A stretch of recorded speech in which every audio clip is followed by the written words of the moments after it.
তো তোমরা স্ক্রিনে যে দুটি প্রিপোজিশন দেখতে পাচ্ছ, এগো অ্যান্ড বিফোর, এটার ইউজেস নিয়ে অনেক কনফিউশন তৈরি হয় আমাদের মধ্যে। তো এগো আর বিফোরের ডিফারেন্সটা কি, চলো বুঝে নেই আমরা। ফার্স্টে দেখি এগো। তো এগো কখন ইউজ করব?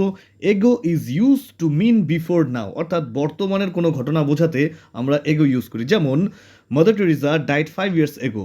মাদার টেরিজা 5 বছর আগে মারা গিয়েছেন, তো এখন থেকে 5 বছর আগে মারা গিয়েছেন, তো এরকম ঘটনা বোঝানোর ক্ষেত্রে আমরা এখানে এগো ইউজ করব। তো দেখি বিফোর কখন ইউজ করব। Before is use to mean before then, অর্থাৎ পূর্বে, অতীতের আগে কোনো ঘটনা বোঝাতে আমরা এখানে বিফোর ইউজ করি। যেমন এক্সাম্পল দিলে তোমরা ক্লিয়ার হবে। Sister Nivedita had died much before mother Teresa came to India. তো মাদার টেরিজা ইন্ডিয়াতে আসার আগেই সিস্টার নিবেদিতা মারা গিয়েছেন।